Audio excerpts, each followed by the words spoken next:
Hello everyone. तो पिछले episode में हमने देखा था कि कैसे ली हान को अभी भी उस डम गाय पर शक है कि वो एक्टिंग कर रहा है, जिसे टेस्ट करने के लिए वो उसी रेलिक का यूज कर रहा था, पर वो उसके हाथों से फिसलकर नीचे गिर जाती है। तभी ली हान की मुलाकात रास्ते में 3 अननोन लोगों के ग्रुप से हो गई थी, जो लोगों को एवं पीट कर उनसे उनका सामान छीन रहे थे। ली हान को उनसे बात करके पता लगता है कि वो लोग सीक्रेट ट्रायल में जाने की तैयारी कर रहे हैं। तो अब वो भी युंगशुए के साथ प्लान बनाते हुए वहाँ से रवाना हो चुका था, जहाँ रास्ते में डम गाय से वो लोग बिछड़ जाते हैं और रात में आराम करने के दौरान वही 3 लोग उन पर दोबारा से हमला कर चुके थे, जिनसे फाइट करते हुए ली हान समझ जाता है कि ये लोग हेलेनियन के आदमी हैं। इससे पहले कि वो उनसे कुछ और उगलवा पाता, वो लोग एक सीक्रेट टेक्निक का यूज करते हुए वहाँ से गायब हो चुके थे। ली हान को पता था कि ये लोग सीक्रेट ट्रायल में जरूर आएंगे, इसलिए वो युंगशुए के साथ अपने सफर को कंटिन्यू रखता है। यहाँ दूसरी तरफ हमें पता लग गया था कि ली हान की बात बिल्कुल सही थी। ये लोग छुपकर ली हान के पीछे पीछे सीक्रेट ट्रायल जाने वाले हैं।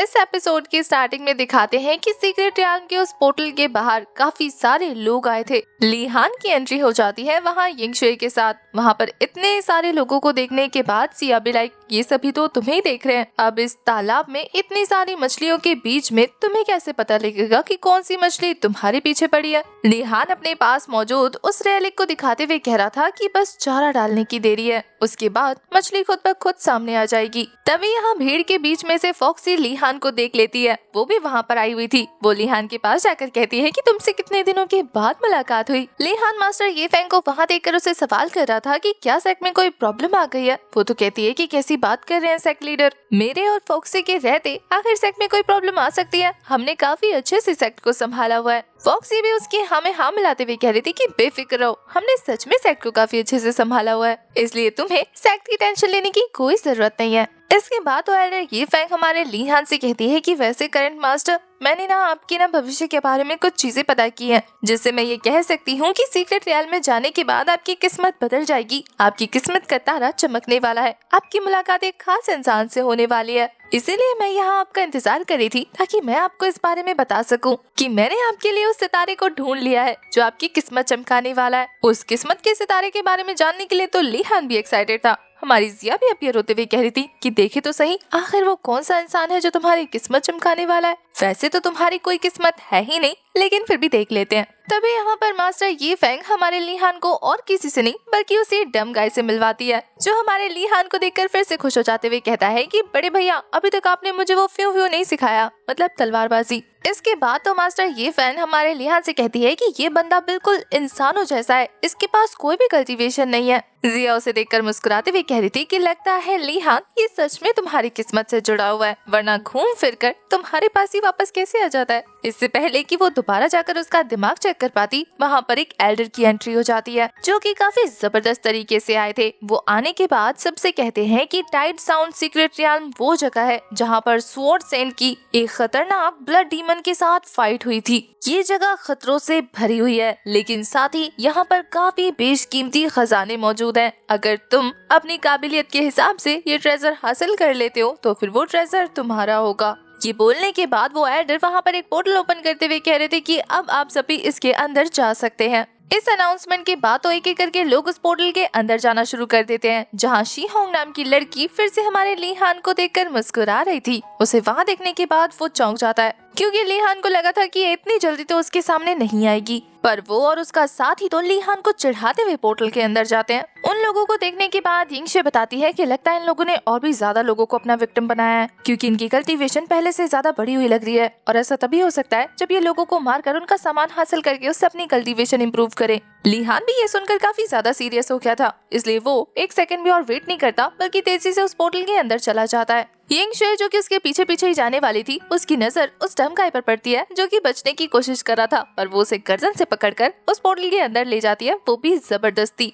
उस सीक्रेट रियाल्म के अंदर ब्लडी बैटलफील्ड था, जहाँ पर पोर्टल ओपन होता है और एक एक करके डिसाइबल टेलीपोर्ट हो जाते हैं। सारे लोग अलग अलग जगह टेलीपोर्ट हुए थे। ली हान, युंगशुए और वो डम गाय एक साथ एक ही जगह पर आ चुके थे। लकीली उनके साथ फॉक्सी भी ज्वाइन हो चुकी थी। उस बैटलफील्ड में आने के बाद चारों तरफ युंगशुए को खून की स्मेल आ रही थी, वो भी काफी ज्यादा स्ट्रॉन्ग। बेचारा डम गाय तो यंगशे से चिपक जाता है डर के मारे। वहीं दूसरी तरफ फॉक्सी अपनी लंबी नाक का इस्तेमाल करते हुए आसपास के माहौल का जायजा लेने लग जाती है। वो वहाँ की मिट्टी को स्मेल करते हुए कह रही थी कि असल में यहाँ पर खून की बदबू इसलिए आ रही है क्योंकि चारों तरफ मिट्टी में खून मिला हुआ है। फॉक्सी को कुछ लोगों की बात करने की आवाजें आ रही थी। वो इसके बारे में लीहान को बताती है तो लीहान अपने ग्रुप के साथ आगे बढ़ते हुए उस जगह चेक करने चला जाता है। वहीं हमें दूसरी तरफ यहाँ पर काफी सारे लोगों को दिखाते हैं जो एक फूल को घेर कर खड़े थे। ये फ्लावर काफी ज्यादा बिग और स्पार्कली था। इस ग्लोइंग फ्लावर को देखकर ये लोग समझ आते हैं कि ये बहुत ही ज्यादा खास तरीके का ट्रेजर होगा। उसे चेक करने के लिए जब उनके ग्रुप का एक मेंबर उस फूल को टच करता है तो उसकी बॉडी आग से जलने लगती है और देखते ही देखते वो वहाँ भस्म हो जाता है। अब ये देखकर तो उसके टीममेट्स इतना ज्यादा डर जाते हैं कि चारों तरफ फैल जाते हैं। उनमें से एक लड़की अपनी जान बचाने के लिए एक पेड़ के पास छुप गई थी, लेकिन धीरे धीरे उस पेड़ में से काफी डेमोनिक हैंड्स बाहर आते हुए उसे जकड़ने की कोशिश कर रहे थे। बेचारी उस लड़की को कुछ भी रिएक्ट करने का मौका नहीं मिलता और ये डेमोनिक हैंड उसकी आंखें और उसके ऑर्गन्स नोच कर उसे घसीट कर अपने साथ ले जाते हैं। उन्हीं की टीम का एक लड़का अपनी जान बचाने के लिए जंगल की तरफ दौड़ गया था, लेकिन जंगल में उसकी मुलाकात एक फायर बीस्ट से हो जाती है। ये बियर बीस्ट इतना ज्यादा जाइंट और खतरनाक था कि वो उस लड़के को जान से मार देता है, वो भी अपनी पावर रिलीज करके एक ही सांस में निगल कर। वैसे उस जाइंट बीस्ट को, इस बंदे को निकलते हुए लीहान और जिया ने अपनी आंखों से देख लिया था। उस फायर बियर बीस्ट को देखने के बाद सिया भी लगता है इसे खाने की तहजीब नहीं है। वो बियर बीस्ट अपने लिए खाना ही तलाश कर रहा था कि तभी उसकी नजर लीहान और उसकी टीम पर पड़ती है, जिन्हें देखने के बाद वो जोर जोर से रोर करने लगा था। उसकी खतरनाक रोर देखने के बाद तो ये डम गाय बेचारा डर के मारे चिल्लाना शुरू कर देता है और फिर अपनी जान बचाने के लिए इधर उधर भागने लग जाता है, पर कोई रास्ता ना मिलने की वजह से वो वहीं फिसलकर नीचे गिर गया था। इधर दूसरी तरफ वो बियर बीस्ट तेजी से इनकी तरफ दौड़ते हुए इनके पास आने लग गया था, पर ये इसकी जिंदगी की सबसे बड़ी गलती थी क्योंकि वो नहीं जानता कि वो किस पर झपट्टा मार रहा है। लीहान तो एक हल्की सी मुस्कुराहट के साथ अपना स्वॉर्ड निकाल कर बस 2-3 स्लैश लगाता है और उसी स्लैशेस की वजह से एक ही सेकंड में वो बियर बीस्ट जड़ से खत्म हो चुका था। पर उस खतरनाक बियर बीस्ट के हमले की आड़ में यहाँ लीहान के दुश्मन उस पर अटैक कर देते हैं। ये अटैकर और कोई नहीं बल्कि शी होंग का वो दूसरा वाला साथी था, जिसे लग रहा था कि इस बार वो लीहान को हरा देगा क्योंकि वो डिस्ट्रैक्ट है। पर लीहान उस बियर बीस्ट को निपटाने के बाद अपनी पावर अनलिश करता है, जिसके जबरदस्त प्रेशर से ये बंदा उड़ते उड़ते दूर गिर गया था। इससे पहले कि वो और कुछ रिएक्ट कर पाता, लीहान उसे दोबारा हवा में उड़ाते हुए एक जबरदस्त किक के साथ नीचे जमीन पर लाकर पटक देता है। इस बार तो लीहान ने उसे बच के जाने का भी मौका नहीं दिया था और वो अपने बॉस को हेल्प के लिए बुलाते बुलाते ही अपना दम तोड़ चुका था। उसके मरते ही उसकी बॉस शी होंग भी वहाँ आ जाती है, जो अपना स्पिरिचुअल वेपन बाहर निकालते हुए लीहान को चुनौती दे रही थी। वो अपने वेपन को लेकर काफी ज्यादा कॉन्फिडेंट लग रही थी। यहाँ यंगशे बताती है कि जो उस लड़की के पास वेपन है वो 9 हेवन थंडरफायर वाइप है। ये वेपन इतना ज्यादा पावरफुल है कि विंड ब्लेड क्लैन के सबसे ओल्डेस्ट मेंबर को भी इसने जान से मार दिया था। शी होंग भी यहाँ पर लीहान से वो बॉक्स लेने आई थी। वो लीहान से कहती है कि चुपचाप अपना बॉक्स मेरे हवाले कर दो, फिर मैं तुम्हें जिंदा छोड़ दूंगी। पर यंगशे, जिसने कि बड़े बड़े कल्टीवेटर्स को भी ये बॉक्स नहीं दिया, वो शी होंग को बढ़ा देने वाली थी। वो कहती है अपनी औकात देखी है, ये बक्सा देखने के लायक भी हो। शी होंग को पता था कि आखिर उस बॉक्स में क्या है। वो कहती है उस बॉक्स में मौजूद सोल रिवरिंग पिल वो मेरी है। यंगशे को पता लग जाता है कि लगता है इस लड़की को किसी ने गलत इन्फॉर्मेशन दी है कि आखिर उस बॉक्स में क्या है। लीहान को तो पहले से ही पता था कि इस लड़की को भेजने के पीछे किसी और का हाथ है। ये तो बस एक छोटी मछली है जो पीछे से बड़े शार्क के ऑर्डर्स पर चल रही है। इसके बाद तो शी होंग अपने वाइप का यूज करते हुए लीहान पर एक जबरदस्त थ्रो लगा चुकी थी, पर वो तो इसके अटैक को अपने हाथों से ब्लॉक कर लेता है, जिससे वो घबराती नहीं बल्कि एक टेक्निक परफॉर्म करते हुए अपने वाइप्स को मल्टीपल टुकड़ों में तोड़कर बिखेर देती है और फिर वो सारे के सारे टुकड़े एक वेपन में कन्वर्ट होकर लीहान की तरफ अटैक करने के लिए बढ़ जाते हैं। लीहान भी इन छोटे छोटे वेपन्स को देखकर हैरान था कि आखिर कोई चीज ऐसी भी एग्जिस्ट करती है।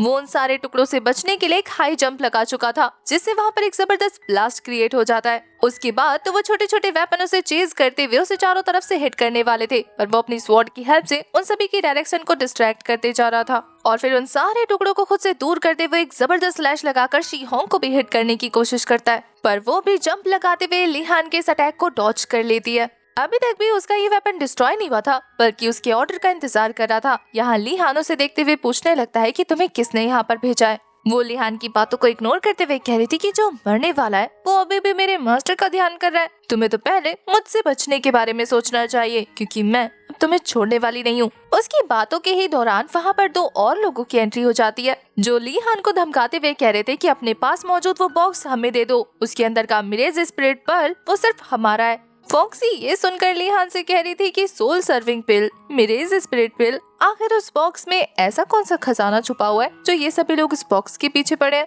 ली हान तो फॉक्सी से कह रहा था कि 9 टेल डीमन, आखिर तुमने कितने दिनों से अपना जलवा नहीं दिखाया, तुम्हें नहीं लगता कि ये मौका बेस्ट है। फॉक्सी को तो काफी दिनों के बाद याद आता है कि अरे वो तो एक फेमस डीमन क्वीन है, आखिर उसे अपना रुतबा दिखाना ही होगा। बहुत दिनों से उसने फाइट जो नहीं की, इसलिए वो जंप करते हुए अपने ओरिजिनल फॉर्म में आ जाती है जो कि काफी ज्यादा खतरनाक लग रही थी। उसे देखने के बाद तो डर से इन लोगों की हालत खराब हो जाती है कि एक 9 टेल डीमन क्वीन। इससे पहले कि वो अपने जान बचाने के लिए वहाँ से भाग पाते, फॉक्सी उनके पास पहुंचकर उनका खेल खत्म कर देती है।